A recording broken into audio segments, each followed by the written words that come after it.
Mañana es lo que día 11 de agosto, el Día de los Niños. Así que está dicho todo. Desde las 5, 5 y media de la tarde, en la zona de las piscinas municipales, grandes atracciones acuáticas, porque es lo que apetece ahora, para los más pequeños. Y a continuación, o sea, que lo vaya a ir viendo, el proceso lo va a ir, vamos, que es naturalísimo.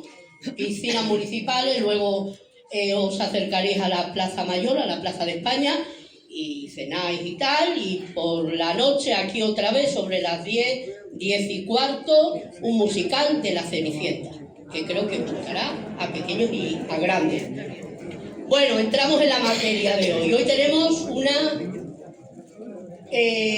representación teatral, una comedia, que lo vais a pasar bomba, que lo que hace falta, pasarlo bien, que pone en escena el grupo de mujeres guacareñas, Just Teatro. No es la obra en sí, es ¿cómo lo diría yo? Es el llegar hasta la representación.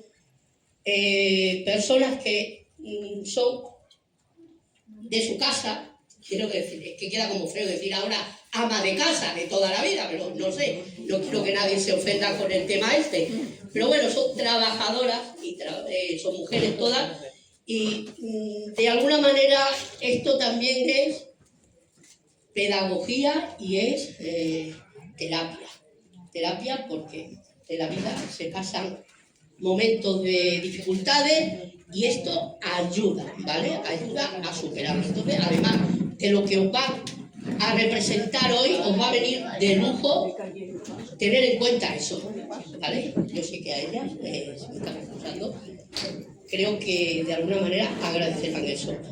Quiero dar las gracias, de verdad, públicamente a la compañera de la corporación del Ayuntamiento de Cuacos, a María, por haber coordinado todo esto, por haber tenido el tesón y el continuar ahí animándolas y motivándolas para que estuvieran ensayando para poner en escena hoy la obra. La cotilleada ha sido cotillada, que parece un trabalenguas y cuesta decirlo. Os pido un fuerte aplauso para ella. Muchas gracias.